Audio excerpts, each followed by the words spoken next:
What's going on, bottom line viewers? It's Mitch here with your Week 12 NFL look ahead, where I break down every single game, the early spread, and the early total, and let you know where my mind's at.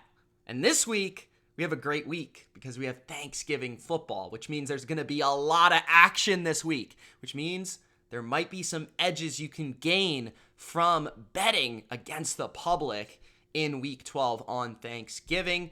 So every game here covered. We're going to go through my thoughts, my raw reaction to every spread and total.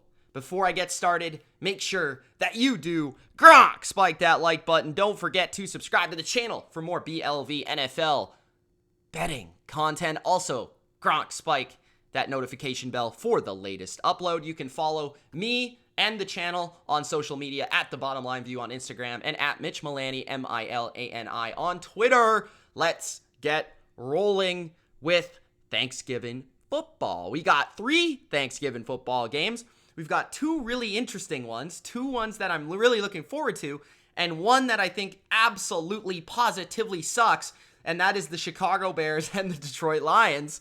And I'm going to be honest here, guys.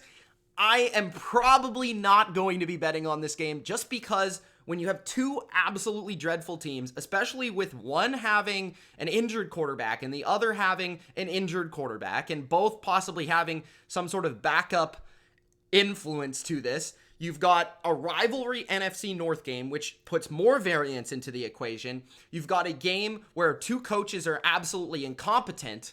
So this game overall, this is way too much variance. The Lions could blow out the Bears. The Bears could blow out the Lions. The game could be close. The game could be decided by a safety. The game could be decided by a punt block. I don't know what's going to happen in this game. So for that, I am not going to bet on it. The only thing I would say about this game is if you want to bet it, I would just bet the under because both offenses are incompetent, okay? I understand that the defenses, especially the Lions, stink. But this is what I'll say about Thanksgiving football. Unders traditionally will hit more. And the reason for that is because on Thanksgiving, there's a lot more public action because there's 3 games in a day. Everybody's watching them. Everybody's eating their turkey or whatever they're doing. And they're betting overs because they want to see exciting football, even in a Bears-Lions game.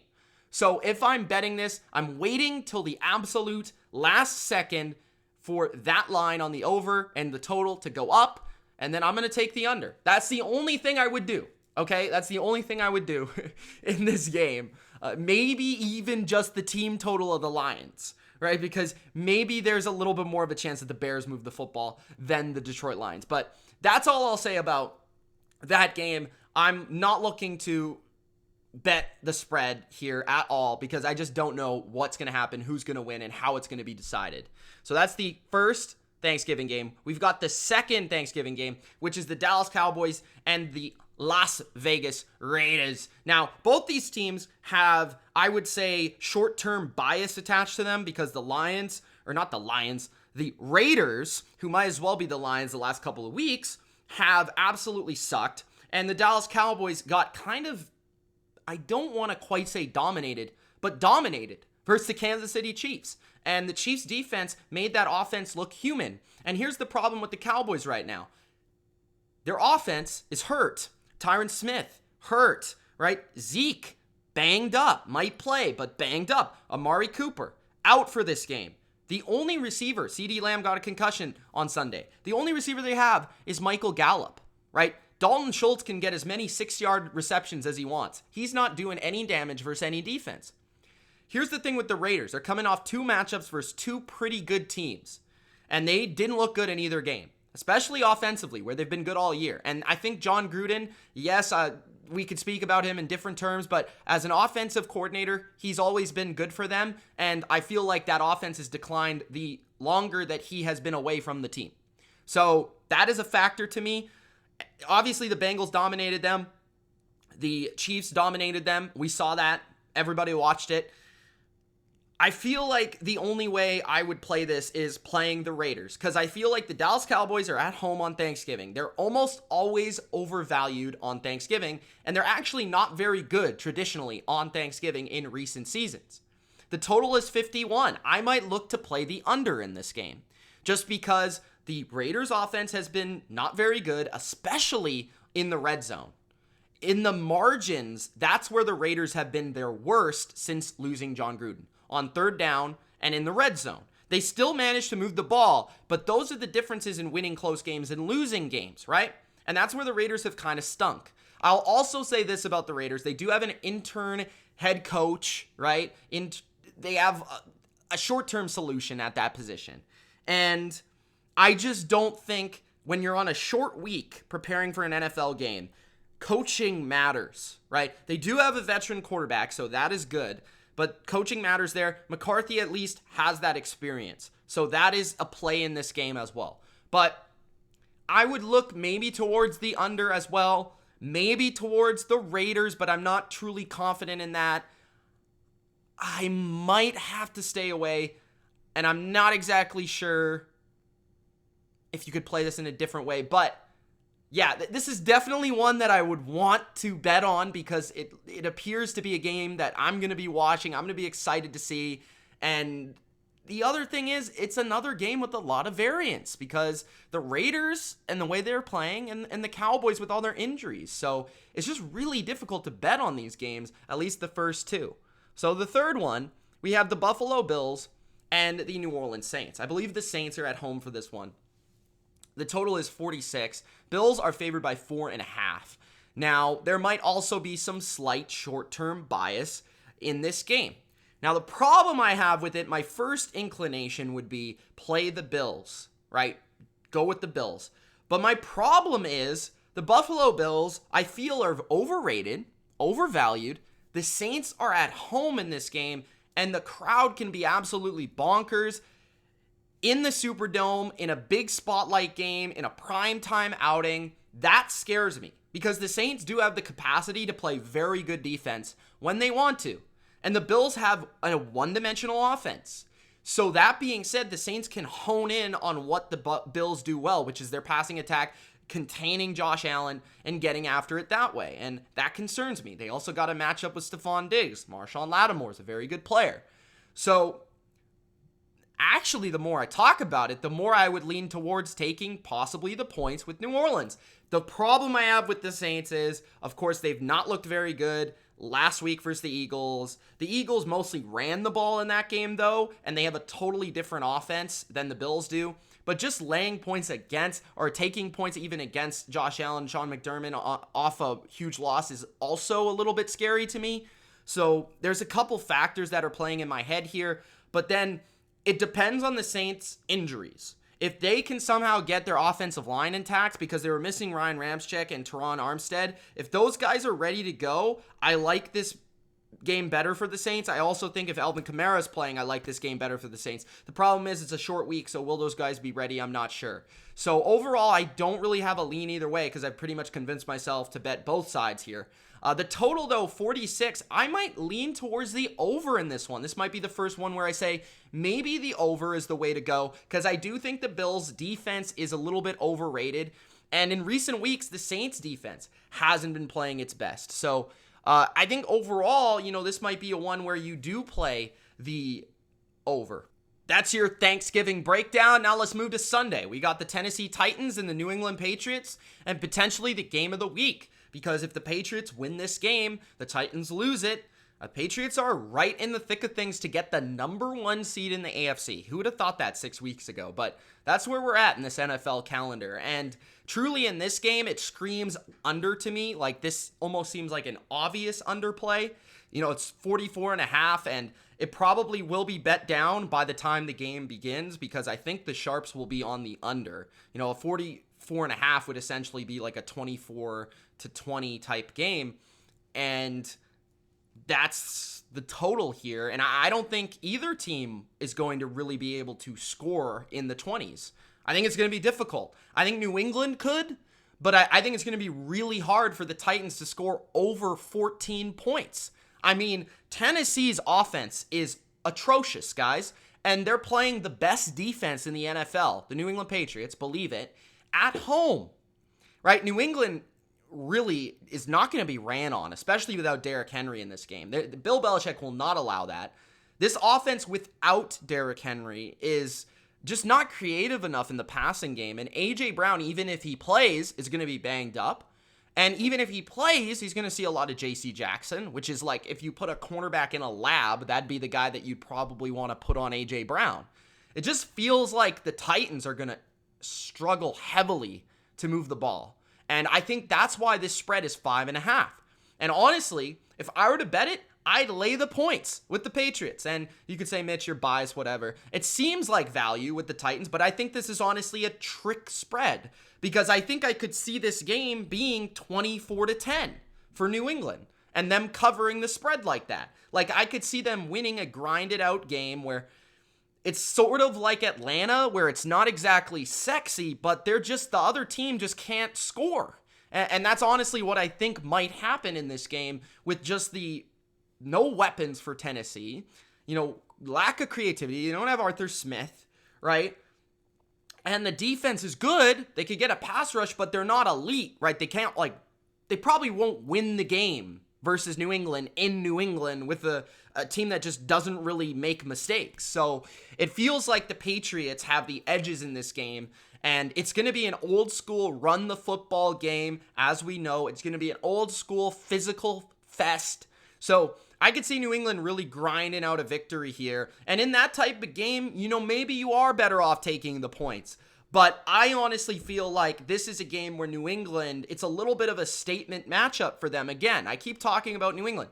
For my money, they're the best team in the AFC right now. And I think they're rolling, and I think they have their identity. They got 10 days to prepare for this game. Tennessee is just really hurt, and I think there's a lot of factors that scream Patriots. I would lean towards New England. I would lean towards the under as well in this matchup. I think this is a real big one for the Patriots because if they win it, they might get the first seed in the AFC.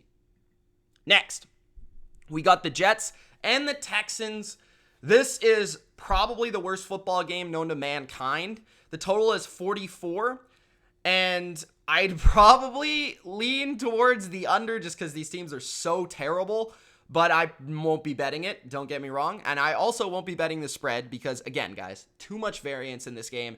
I will say, though, I think the Texans are the better football team, right? I was all over them with the Titans game. I love the points in that game, and I feel like the Titans, obviously they were caught napping a little bit, and they did move the ball on them, so yeah, but the Texans, Tyrod Taylor makes them competent, right? He doesn't really make a lot of mistakes. They've got a few veterans who can make plays offensively at running back, Burkhead, David Johnson, Phillip Lindsay. They've got a decent enough, it's not a disaster of an offensive line. They've got Brandon Cooks. They don't have terrible weapons on offense. And then defensively, they're coached really well with Lovie Smith. They're very, very, very consistent in that regard, where they don't really give up a ton of plays. They make them beat you, right? They don't really beat themselves. The Jets, on the other hand, their defense is a disaster, and their offense, I don't know who the quarterback is. Their offensive line hasn't played very well. So I'm just not going to bet it, but I do think the Texans are the better team. Next up, we've got the Philadelphia Eagles and the New York Giants. Now, I'm probably going to stay away from this game, and the reason is I just haven't had a good handle on the Philadelphia Eagles for most of the year. And whenever I can identify that, and I would recommend this to you as well, if you just seemingly don't understand a team or you can't get behind like what they are positively or what they are negatively, and you can't track it, I would just say don't bet on that game. Like, the Giants are a team that I don't know why, but I have had a little bit of inherent bias towards. I've just liked them all year. I feel like they're a little bit underrated. And like I would say, the Giants are a team that I feel match up well with the Eagles. And I would say that the Giants traditionally have had success beating the Eagles. But this is a totally different Eagles team. And this is a totally different Eagles, really, organization from the coaching staff perspective. The total is 46.5. That's tough. I do feel like that's a pretty good line, honestly. Like, I could see this game being in the 20s. The Giants are a lot healthier on the offensive side of the football heading into this game, as well as the Eagles. really playing good offensive football, running the ball really well. I will say the Giants are a really big defensive front. It's difficult to run on them, but I will say the Eagles are, using their speed in the lateral run game and some of the spread run game that they have might be a little bit of a challenge for the Giants because they're more so of the bigger defense and less so the quick, speed defense. So that could be something that the Eagles could take advantage of. The Giants, on the other hand, have a lot of weaponry, and I feel like Daniel Jones could have a big game passing the ball in this game. So honestly, and Saquon's back, which they're just a different team with him, especially offensively. So maybe you lean towards the over here. With the spread, I think I would... I don't know, right? I haven't seen Monday Night Football yet with the Giants taking on the Bucs. I'm not sure how that game's going to go. So I probably won't give a recommendation for this game in terms of the spread. But the total, I might lean towards the over. We'll see on Wednesday and Thursday if I end up making this game like some sort of best bet. If I totally change my mind, we'll see what happens on Monday night. So yeah, I'm not really going to say much there, but I do kind of like where both teams are at right now, and I think both teams are kind of somewhat underrated at the moment. The Eagles are playing really good football, and the Giants, I feel, have been a little bit unlucky all year. They've played a lot of tough teams. They've been hurt all year, and now they're starting to get a little bit healthier. So there's a lot to take into account there, which is really difficult to really handicap it. So next, you've got the Tampa Bay Buccaneers and the Indianapolis Colts, which I think is probably the game of the week, other than maybe Tennessee and New England. And there's another game later on, which we're going to talk about. The Bucs and the Colts, total is 51, and the spread is 2.5. Oof, the total is very high, and I would maybe just lean towards the under, but I like the Bucs. I think this is probably going to be a best bet for me. I don't know what happened on Monday night yet, and we'll see what happens on Monday night. Honestly, I think the Giants are a team that gave Tampa a lot of issues last year, so I feel like if Tampa ends up winning this one in a blowout, this is probably a indication that Tampa Bay is back. So I'll say that out front here. If you see the Bucs, and you're watching this after the fact, if you see the Bucs lay the smack down on the Giants on Monday night, take the Bucs in this game like right away, or like right away, because the Bucs are back. If the game's close, I wouldn't be too afraid of that because I do, like I said, I think the Giants kind of match up well with the Bucs. But on the other hand, if the Giants beat the Bucs, that might be trouble for Tampa Bay. But I will say, I think this is a good matchup for Tampa Bay. I think the Colts have kind of, they played the Bills, and I was all over them. I was like, take the points, take the points, take the points. I like this game a lot. And I thought they would win outright. So I was totally right about that, and I'd like to give myself a pat on the back. And if you were right about that, I think you know why. Because the Colts were a great matchup for Buffalo and the way that they play. Tampa is not. Now, I will say if Vita Vea is out, it gives the Colts a bit more of, help in the run game. But Tampa Bay has been the best run defense in the NFL over the last 3 years in overall, right? If you were to add up the run defense ranking from 2019, 2020, and 2021, the Bucs would be first by far, by the way. So Tampa Bay is just a really strong team. When you want to play power ball on that side of the ball, you are going to lose, right? To beat the Bucs defense, you have to throw, and you have to spread them out, and you have to be efficient, and you have to be willing to take your short throws, and you need to make throws under pressure. Now, Carson Wentz has the capability to extend plays and make throws under pressure. We've seen that. He also has the capability of throwing the ball right to the defense under pressure. So there's a lot of variance in Carson Wentz's play, which means that this game could rather be a Colts upset or a blowout for the Bucs. And I slightly lean towards a blowout for the Bucs. And this is why. I don't think the Colts are going to be able to run the ball very efficiently. Quentin Nelson is also hurt, which is a big deal. And then we've got the other side of the ball where I think Tom Brady's going to shred this defense. This defense, it plays a lot of zone, plays a lot of soft coverage. Brady is going to decipher it. He's going to attack his matchups. AB might be back. We know Gronk is back, right? He's going to have most of his weapons intact. I think the Bucs, this is a game that they win by like 10. They should, at the very least, right? This is in a dome, good environment for them. Yes, it's on the road, but I feel the Bucs are just a great matchup for the Colts. Schematically, right? And just from a Tom Brady versus defense perspective, from a Tampa defense that their one susceptible trait is their secondary. They're getting healthier there with Sean Murphy-Bunting coming back, but to beat them, you got to spread them out. And I don't think the Colts are able to do that. They just don't have the receivers, and they don't have the scheme or the quarterback to really do that. So I've got Tampa Bay to win. I've got Tampa Bay to win and cover. So I would consider laying the points with Tampa Bay. Next, you got the Atlanta Falcons at the Jacksonville Jags. Atlanta, I would take here. I'm going to keep this one simple. It's a pick'em. I just take Matt Ryan. I don't care where the game is. I don't care if it's on Mars. I don't care if it's on Pluto. I don't care if it's on Venus, okay? I'm taking the Atlanta Falcons. Hopefully Cordell Patterson is back. That would be a big help. But the Jags, I'm taking Arthur Smith and Matt Ryan and Dean Pease. I actually liked how Atlanta's defense played versus New England. They play hard. They play schematically well, sound. They don't give up big plays and stupid plays. The Jags have the capacity to do that. I would take Atlanta. Next up, we got the Carolina Panthers and Miami in a really interesting game that I think is, it's really compelling to me in a football sense, but it's obviously not going to mean a ton. The Dolphins are out, and the Panthers, they're in, but they're on the outside looking in. Cam Newton has played well in his return to the NFL with Carolina. They did lose a tough one to Washington, but there is the factor with Washington where Carolina has a really bad offensive line, right? And Washington has a good pass rush. The other thing is Ron Rivera knows the book on Cam and kind of a lot of the Panthers players, which gives them the upper hand. So that was somewhat a Ron Rivera revenge game. This game, Miami's playing really well. I won't lie, okay?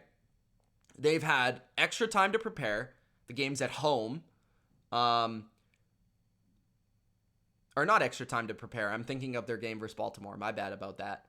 But they didn't look overly impressive versus the Jets. I thought that was an opportunity for them to blow out the Jets, and they didn't do that. Miami's defense has been playing well. They blitz a lot. But I think Carolina could have some success here with Cam running the ball, with Christian McCaffrey running the ball. Sure, Brian Flores played Cam fairly well when he was in New England, but this is a different set of skill players in Carolina. I've really been impressed with how they've been able to get him going in such a short period of time, so he'll only have more time to add to the playbook.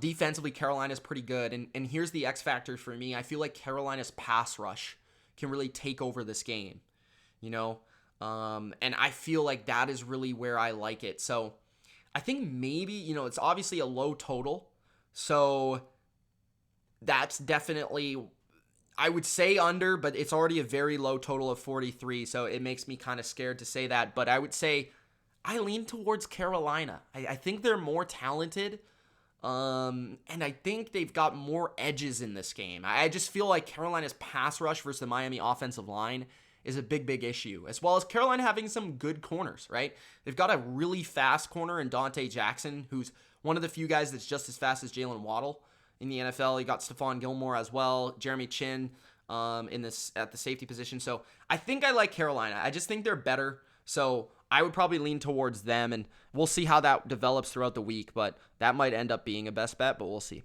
Minnesota at San Francisco. The total is 48. This is a really good game. I think it's going to be the slept-on game of the week. This could be for an NFC wildcard spot, or both these teams, I think, are the two teams deserving of being in the 6 and 7 seed. But San Francisco's favored by 2.5, and I think I personally like the 49ers. And the reason is, I think the 49ers have somewhat of a rhythm going on here, and I think the biggest under-discussed thing is Jimmy Garoppolo is playing well. He's playing efficient football. He's not making mistakes. He's completing a high percentage of passes. They've got a flow in the passing game, but their running game is back. George Kittle is back. Brandon Ayuk is playing really well. The defense, I think this is where San Francisco wins. They're at home. We know that bad offensive lines don't travel well. Minnesota. We know that the 49ers, what do they do well? They run the ball. Vikings aren't very good at stopping the run. And what did they also do? They get a pass rush with 4. And those are two things that I think the 49ers can take advantage of with the Vikings. I think back to that 2019 playoff game where they overwhelmed them up front. I think it might be a little similar to that. Okay, so yes, I feel like Minnesota could have the edges at wide receiver to throw the ball on the perimeter, but you're going to need time. So I feel Kyle Shanahan is going to have a plan for Zimmer's defense, and I think the 49ers are playing really complimentary, good football. I think they win this game at home here. So I would take the Niners, and I'd lay the points. The total, 48. That's interesting. I don't have an initial thought, but my initial thought in the back of my head says over. So I'll give you the over there. Next up, we've got the Los Angeles Rams Packers. Total is 50, and this is the game of the week.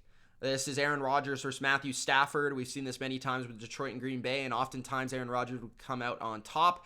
We've also got a rematch, I should say, from last year's playoffs, but this time we got Matthew Stafford as the wrinkle in this game, and it's in Lambeau. My problem with this game is I feel like both teams are a little finesse. Like, you can run the ball on both of these teams, but the problem is the Rams are coming off a bye, and I'm a little scared with McVay coming off a bye to, bet on the Packers. But I do feel like this matchup honestly favors Green Bay. You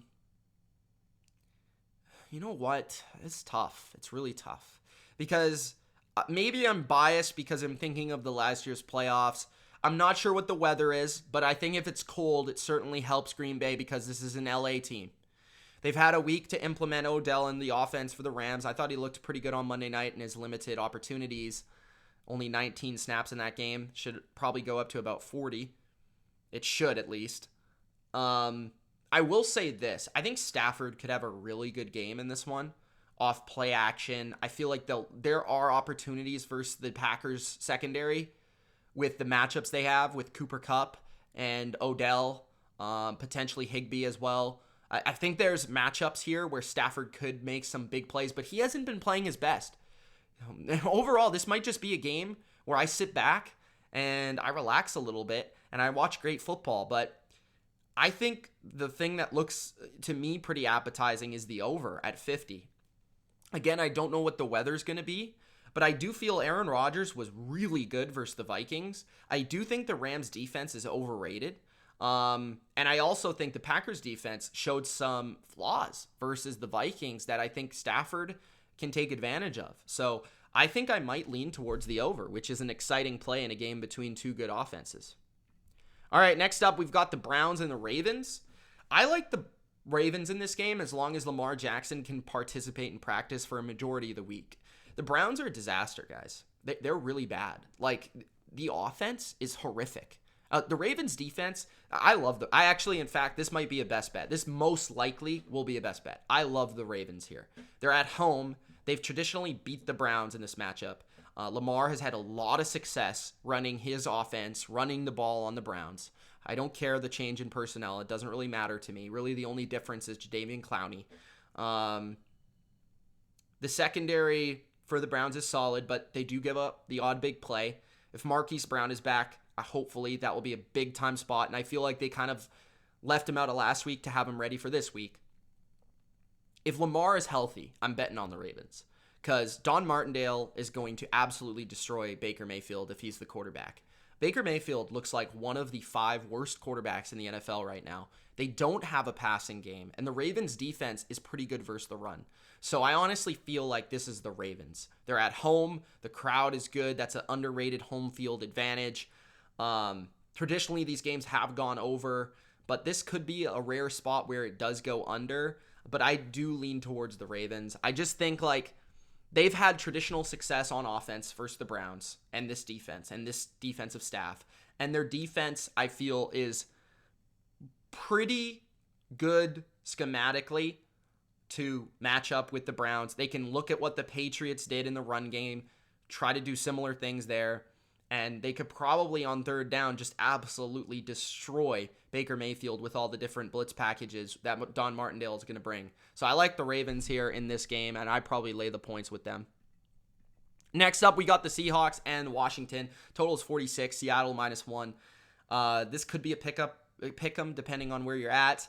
I think I would just, man, I can't really trust Seattle, but that would be the way that I would lean.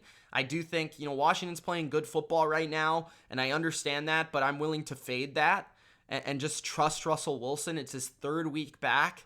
They've been kind of embarrassed in the last couple of weeks. I probably won't be betting on this game. I'm not going to lie, but I might lean towards going with the over 46 and the Seahawks here. I'm not going to spend too much time because, honestly, there's so much madness in that game. I can't really say anything.